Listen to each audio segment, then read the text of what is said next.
계속해서 사무엘하 22장을 보고 있습니다. 시편 18편과 동일한 내용이죠. 이 시편은 사실 설교할 필요가 없는 설교가 필요하지 않는 본문입니다. 이 본문 자체가 다윗이 한 설교이고 다윗이 하나님에 대해 이렇게 생생하게 알려주는 하나님의 선포이기 때문에 우리가 성경을 읽는 습관, 성경을 묵상하는 그 방법을 알고 있다면, 또 성령의 조명하심을 구하는 겸손함만 있다면 그냥 설교 필요 없이 이거 자체가 그냥 설교예요. 그래서 오늘 본문을 나눌 때는 그럼에도 불구하고 저를 통해 말씀하신 하나님의 음성을 듣기를 원하고, 또 하나는 여러분들이 내가 성경을 목사님처럼 저렇게 묵상해야겠구나, 내가 성경을 통해 저렇게 하나님의 음성을 직접 들어야겠구나, 이런 것 또한 동시에 배우는 시간 되기를 원합니다. 일주일에 한 번 여기 와서 제가 하는 설교를 통해서만 은혜 받는 게 아니라 여러분의 집에서 성경을 읽을 때 성령님이 여러분에게 직접 설교하시는 것을 경험하는 그런 복음의 교회 성도들이 되기를 간절히 바랍니다. 우리 32절에서 37절 한번 읽어봅시다. 묵상하면서 생각하면서 읽읍시다. 시작. 여호와 외에 누가 하나님이며 우리 하나님 외에 누가 반석이냐. 하나님은 나의 견고한 요새시며 나를 안전한 곳으로 인도하시며 나의 발로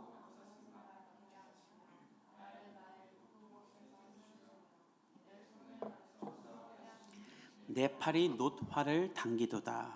주께서 또 주의 구원의 방패를 내게 주시며 주의 온유함이 나를 크게 하셨나이다. 내 걸음을 넓게 하셨고 내 발이 미끄러지지 아니하게 하셨나이다. 다윗은 선포하며 고백합니다. 여호와 외에 누가 하나님이며 우리 하나님 외에 누가 반석이냐. 이게 놀라운 고백인 거예요. 전 여러분들도 이런 고백할 수 있기를 간절히 바랍니다. 이거 정말 하나님을 경험한 사람만이 할 수 있는 거예요. 어렸을 때부터 그냥 이런 다윗의 고백을 너무 많이 들었고 찬양의 가사로도 너무 알아서 그냥 뭐 그렇구나 싹 지나간다면 여러분 그거는 잘못된 거예요. 여러분 다윗이 만난 이 고백이 하나님을 듣고 여러분도 맞아 하나님은 이런 하나님이야 라고 여러분의 입에서 탁 터져나올 수 있기를 간절히 바랍니다. 하나님에게 관심이 있는 사람은 그렇게 돼요. 한 영화배우가 말하기를 자신은 촬영장에서 만나는 배우들에게 전부 다 찾아가서 시간이 날 때마다 너는 어떻게 배우가 됐는지를 물어본대요. 너무 궁금하대요. 배우 돼서 영화까지 찍게 되려면 너무 힘든 시간을 보냈어야 됐는데 어떻게 그걸 다 참고 있었을까? 그래서 그걸 꼭 묻는답니다. 하나님 만난 사람도 마찬가지예요. 여러분 하나님을 정말 만난 사람들은 저 사람은 어떻게 하나님 믿게 됐는지가 궁금해요. 그래서 묻고 싶은 거예요. 그러니까 여러분들이 이 성경 읽을 때 다윗이 만난 이 고백이 너무 궁금하고 좋아서 뒤까지 쭉 읽어야 돼요. 여러분들에게 이런 고백이 있기를 원합니다. 그래서 여러분들도 누가 하나님은 누구야? 너 왜 교회 다녀라고 물으면 다윗처럼 이런 분명하게 정리된 정의와 고백 감탄이 여러분의 입에서 툭 튀어나와야 돼요. 근데 그러지 못하고 하나님은 하고 머뭇거리면서 그냥 정리되지 않은 주일학교 때부터 들은 이 잡 지식과 신학이 섞여서 떠듬떠리고 있다. 그러면 안 되는 거예요. 여러분 하나님을 분명히 만난 사람과 만나보지 못한 사람의 공통점이 하나 있는데 둘 다 하나님에 대해 다 말하지 못한다는 겁니다. 하나님을 분명히 만난 사람은 너무 벅차서 하나님에 대해 다 말을 못해요. 하나님은 말이야 막 떨려 너무 말하고 싶어서. 근데 거꾸로 하나님을 만나보지 못한 사람은 또 아는 게 없어서 말을 못해요. 저는 여러분들 가운데 후자가 없길 바라고 여러분들 가운데 남은 2024년의 가장 중요한 기도 제목을 내가 다윗과 같은 이런 선포를 할 수 있는 사람이 되게 해주십시오라고 기도하는 사람이 되길 바라요. 오늘 본문을 쭉 읽어보면 그걸 느낄 수 있어요. 어떤 말로도 하나님을 다 표현할 수 없어서 답답해하는 다윗이 느껴져요. 그래서 그거를 막 말하고 싶은 거예요. 어떻게 말해야 될까? 그래서 전도할 때도 이렇게 하는 거예요. 사실 지난주에 우리 밥 먹고 나서 다 같이 모여서 기도 제목 나누고 셀 모임 하니까 너무 좋았는데, 근데 그때 우리 성산이 형제가 우리 순준 형제한테 물었어요. 너 어떻게 대대장을 전도했냐? 그때 순준 형제가 하는 말이 뭐 어떻게 설명할 수가 없어갖고 다 하나님 설명할 수가 없어서 그냥 교회 일단 와보라고 했다고. 그러니까 그건 거예요. 하나님은 어떻게 설명하겠어요? 너는 왜 교회 다니냐? 교회 다니면 뭐가 다냐? 일단 교회 와봐라. 그랬더니 그 대대장님 전체가 지금 교회를 다 다닌다고 하죠. 그러니까 우리가 경험한 거를 말로 다 말할 수 없기 때문이에요. 헝가리 천학자인 폴란이라는 사람이 인간은 말로 표현할 수 있는 것보다 더 많이 알고 있다라는 말을 했다고 합니다. 그래서 현대 학자들은 이 폴란이의 말을 따라 폴란이의 역설이라고 해서 AI가 인간을 따라올 수 없는 이유는 인간은 글이나 말로 다 표현하지 못하는 자기가 몸으로 체험하고 습득한 지식이 각자 가운데 있기 때문에 컴퓨터가 인간을 따라올 수 없다라는 거예요. 이게 쉽게 말하면 무슨 말이냐면 제가 유학생활할 때 한식을 만들어 먹고 싶어서 어머니한테 전화를 하죠. 어머니 이거 어떻게 만들어야 돼요? 그럼 저희 어머니가 고추장 큰 숟갈 하나, 된장 작은 숟갈 하나, 식초 조금 넣고 마늘 조금 넣고 이렇게 알려줘요. 다 듣고 나면 뭔 소리인지 하나도 모르겠는 거예요. 고추장 큰 숟갈은 뭐고 작은 숟갈은 뭐야? 숟가락을 바꿔 쓰라는 건지. 그래서 엄마 알아듣게 말해봐. 알아듣게 말을 못해요. 왜냐면 저희 어머니는 평생 계량해서 요리한 게 아니라 수십 년간 요리를 하면서 몸으로 축축된 걸로 대충 넣어도 맛있게 되는 거예요. 그러니까 설명을 못 해주는 거예요. 그러니까 하나님도 마찬가지예요. 다윗은 20년 동안 도망 다니면서 하나님을 너무나 많이 경험했어요. 그러니까 이걸 글로 다 못 쓰겠는 거예요. 말로 다 못 하겠는 거예요. 그래서 답답해서 막 찬양하는 게 다 시편이 된 거예요. 저와 여러분도 이런 고백들이 여러분의 삶 가운데 많기를 바랍니다. 그러니까 여러분들 설교 들을 때 권사님들이 가끔씩 이렇게 설교하고 간증하면요 사람들이 안 졸고 다 들어요. 근데 신학자들이 설교하면 다 졸아요. 신학교에 가서 신학생들이 신학교 교수님이 하는 설교를 제일 듣기 힘들어요. 왜냐하면 그분들은 글로 배운 거야. 하나님을 다 히브리어 헬라어로. 그러니까 들으면 지루해. 근데 정말 어떤 권사님들 중에는 중학교도 못 나왔지만 하나님을 얘기하면 너무 생생해요. 때로는 그게 문제가 되기도 하지만 내가 경험한 하나님이기 때문에 생생한 거예요. 저는 여러분들도 그런 하나님을 고백하는 사람들이 되기를 간절히 원합니다. 성경을 읽을 때 내가 만난 하나님이 있어서 다윗이 고백하는 하나님이 나도 막 감탄이 되고 머무르게 되고 기도하게 되고 성경 한 줄 읽고 찬송하고 성경 한 줄 읽고 기도하게 되는 그런 사람들이 되기를 예수님의 이름으로 축복합니다. 그렇게 신앙이 오늘 깨어나야 돼요. 다윗은 그 고백을 지금 쭉 하는 거예요. 그래서 그 첫 번째가 뭐냐? 여호와라는 단어예요. 오늘 다윗은 말하죠. 여호와 외에 누가 하나님이냐? 이 여호와는 스스로 있는 자다라는 뜻으로 하나님이 사람이 만든 형상이나 돌덩이가 아니라 살아 역사하시는 하나님, 스스로 존재하는 하나님인데 이 하나님이 나의 삶에 주체적으로 개입하사 나의 문제를 날마다 능동적으로 해결해 주셨다는 거예요. 그래서 하나님은 나의 반석이고 요새며 나의 발을 암사슴 같게 하신 분이다라고 말하는 거예요.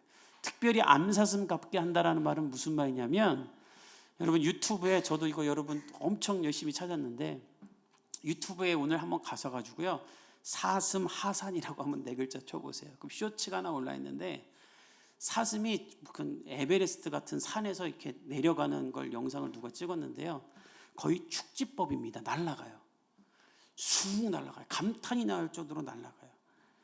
이 암사슴은 험악한 산악지대에서 내리막길을 그냥 날아가는 수준으로 쑥 합니다. 시속 60km로 내리막길을 내려간대요. 그래서 특출한 무기나 전략이 없던 고대 전쟁에서 또 산악지대가 많은 팔레스타인에서 암사슴처럼 달릴 수 있다는 건 그 누구도 나를 쫓아올 수 없었다라는 거예요. 다윗은 하나님이 자신을 그렇게 만들어줬다라는 거예요. 그래서 저는 이거 보면서 옛날에 여러분도 알지 모르지만 보글보글이라는 게임이 있거든요. 그래서 용가리가 신발을 먹으면 엄청 빨리 걸어 다녀요. 다윗이 자기가 그렇게 다녔다는 거예요. 뿐만 아니라 35절에 보면 하나님이 나에게 놀라운 힘을 주셨는데 내 손을 가르쳐 싸우게 하셨다. 이거는 내 손에 팔에 힘이 되셨다는 거예요. 그래서 내가 놋활을 당겼다는 거예요. 이번 올림픽에서 우리나라 양궁이 금메달 다 휩쓸었잖아요. 근데 그 중에 3관왕을 한 김우진이라는 선수가 한 3, 4년 전에 한 프로에 나와서 자기 활을 갖고 나서 이렇게 활 쏘는 걸 가르쳐 준 적이 있어요. 그래서 연예인들에게 한번 쏴보라고 하는데 근육질의 남자 연예인들이 활을 제대로 못 당깁니다. 이게 너무 세서. 그래서 강호동, 천하장사였던 강호동도 웃기려고 한 건지 모르지만 잘 못 당겨요. 힘들다 그래요. 노탈은 그런 선수들이 쓰는 활보다 3배의 장력이 갖고 있다고 그래요. 근데 다윗이 내가 그 노타를 당겼다는 거예요. 하나님이 나에게 놀라운 힘과 능력을 주사 이 강력한 활을 쏠 수 있도록 하나님이 하셨다는 거예요. 나는 이것을 경험했기 때문에 하나님을 찬송하고 높일 수밖에 없다는 것이 오늘 성경의 이야기예요. 여러분들도 모두 이런 고백을 할 수 있는 사람이 되기를 예수님의 이름으로 축복합니다. 그래서 이 능력이 필요한 사람이 있다면 오늘부터 이 말씀을 붙잡고 기도하는 거예요. 하나님, 다윗에겐 이렇게 했다면서 나한테는 왜 안 줍니까? 하나님은 다윗의 하나님입니까? 이렇게 따지면서 기도해도 돼요. 왜냐하면 다윗도 맨날 그렇게 따지면서 기도했으니까. 하나님, 나에게도 힘을 주십시오. 나에게도 안사슴처럼 달릴 수 있는 힘, 나를 해하라는 자들에게서 나를 구원하는 방패를 주십시오. 그러면 하나님은 응답하시는 거예요. 그것이 36절에 있어요.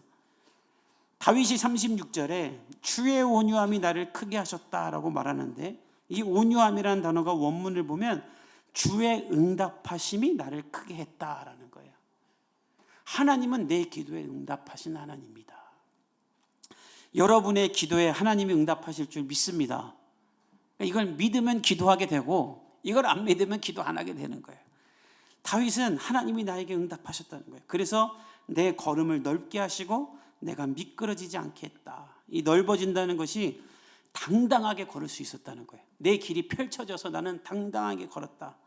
그러니까 겁먹거나 사람이 절망적이면 종종거리고 걷고 없는 대로 걷고 뒷골목으로 걷잖아요. 그러니까 다윗은 나는 맨날 도망다니고 나를 죽이려는 사람이 정말 넘쳐났을 때도 나는 뒷길로 다니지 않고 당당하게 앞으로 걸었다는 거예요. 또 사람 앞에 비굴하지도 않았다는 거예요. 왜냐하면 하나님이 나를 붙잡고 계셨기 때문에, 하나님이 나를 깨끗하게 하셨기 때문에. 그래서 여러분, 이 능력이 여러분에게 있기를 원해요. 고난을 당할지언정 비굴하지 않을 수 있어야 돼요. 하나님이 있기 때문에 고난을 당할지언정 미끄러지지 않아야 돼요. 가난에도 품위가 있는 거예요. 여러분, 하나님의 사람이 됐다는 특징이 여기에 있습니다. 가난한 채로 부자 앞에 당당한 것, 고난을 당할지언정 미끄러지지 않는 것. 왜냐하면 고난 중에 나와 함께 하신 하나님이 있기 때문에. 전 여러분들이 이 다윗이 경험한 하나님을 간절히 경험하기를 원해요. 다윗은 우리에게 말합니다. 하나님은 너를 절대 미끄러지지 않게 하실 분이니 나처럼 고난을 당하고 환난을 당할 때는 하나님만을 붙잡아라. 그러면 미끄러지지 않는다.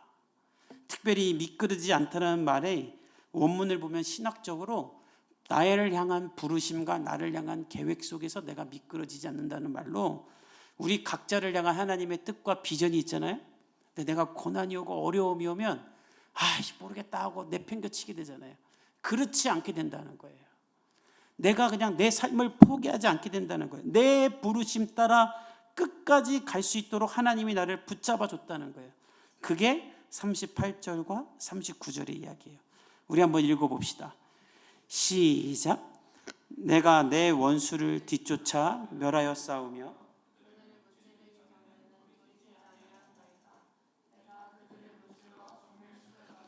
그들이 내 발 아래에 엎드려지고 능히 일어나지 못하였나이다. 우리가 잘 아는 대로 다윗은 늘 쫓기는 사람이었죠.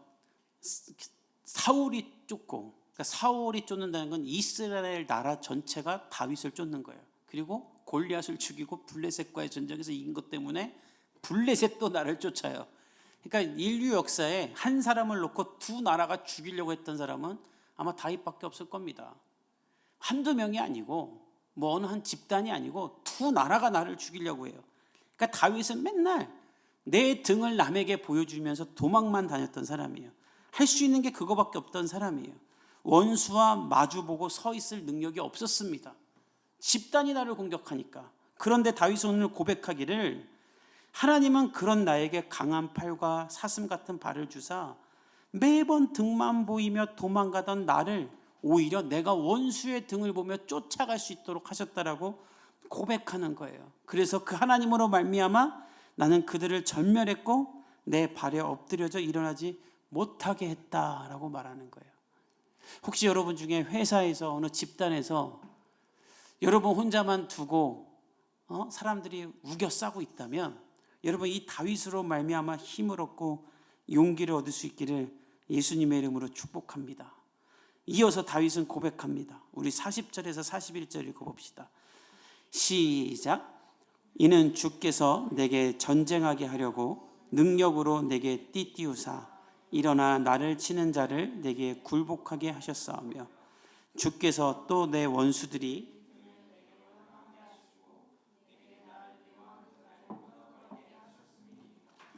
오늘 다윗이 말하는 이 원수들은 누군가? 나를 감정적으로만 미워하는 게 아니라 지속적으로 혐오하고 저주했던 사람들을 말하는데 이들이 나를 계속 죽이려고 했고 이들이 계속 나를 공격하려고 했다는 거예요. 그러니까 이 말을 다윗이 계속 반복하는 이유는 나 정말 힘들었다는 거예요.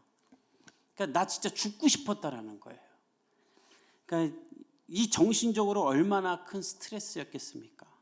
오늘 우리 주보에도 올렸지만 이 다윗이 우리에게 소망이 되는 이유는 뭐냐면 또 이 나라 가운데 이 세대 가운데 소망이 되는 이유는 우리나라의 다윗처럼 사는 사람들이 너무나 많고 다윗 같은 환경 가운데 있는 사람이 너무나 많아요. 근데 안타까운 건 다윗처럼 극복을 못하는 사람들이 대부분이라는 거예요. 올해 우리나라 자살률이 10%가 더 늘었다고 합니다.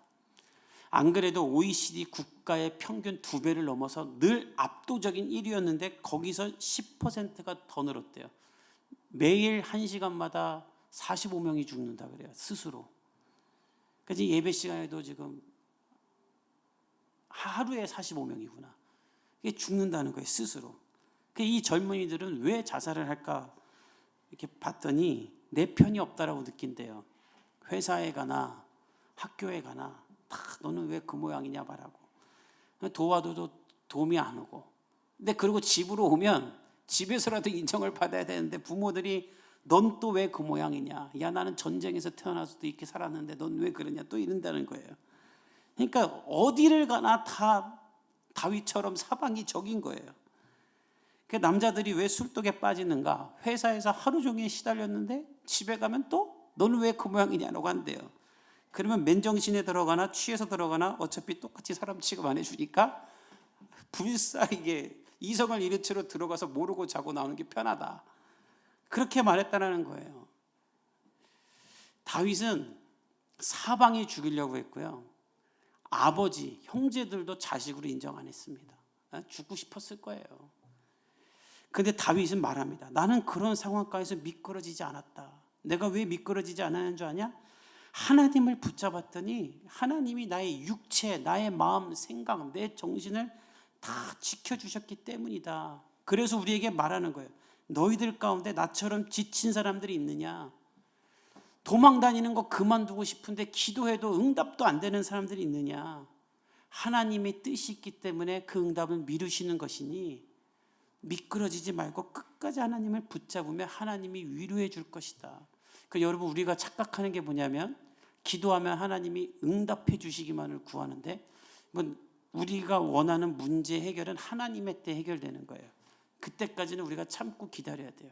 근데 하나님은 좋으신 하나님이라 막연히 기다리게 하는 게 아니라 우리가 그 하나님의 꼬링 지점에 다다를 때까지 순간순간 버티고 이길 수 있도록 위로해 주시는 하나님이세요.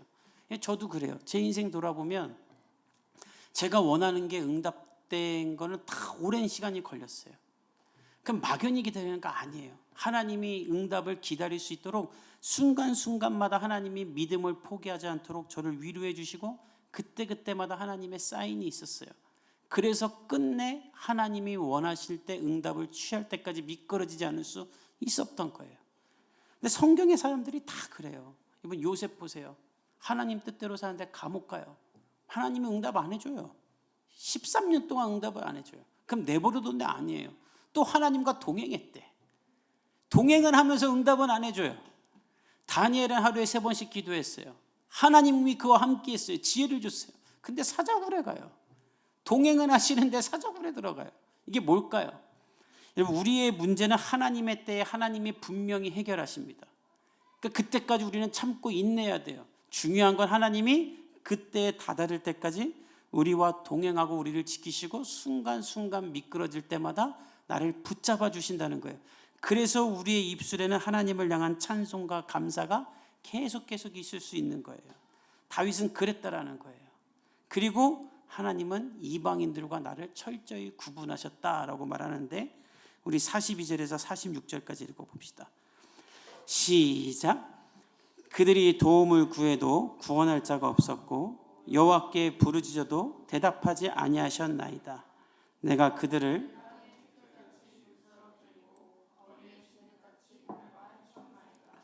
주께서 또 나를 내 백성의 다툼에서 건지시고 나를 보전하사 모든 민족의 으뜸으로 삼으셨으니 내가 알지 못하는 백성이 나를 섬기리이다.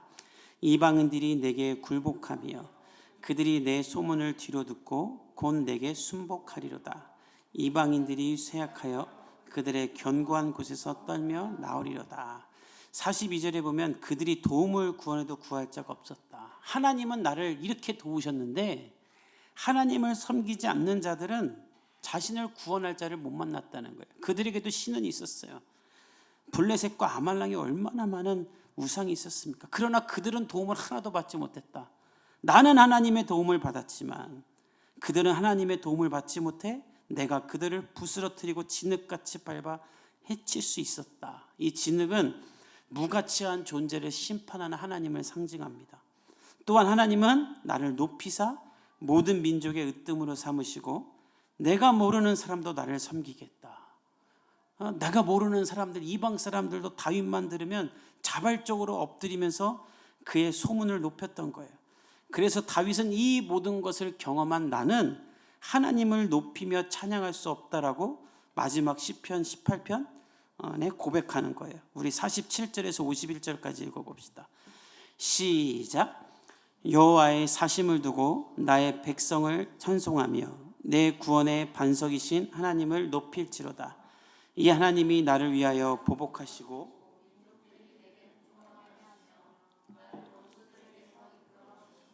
나를 대적하는 자 위에 나를 높이시고 나를 강포한 자에게서 건지시는도다. 이러므로 여호와여 내가 모든 민족 중에서 주께 감사하며 주의 이름을 찬양하리이다. 여호와께서 그의 왕에게 큰 구원을 주시며 기름 붓는 자에게 인자를 베푸시며 영원하도록 다윗과 그 후손에게 다 하였더라.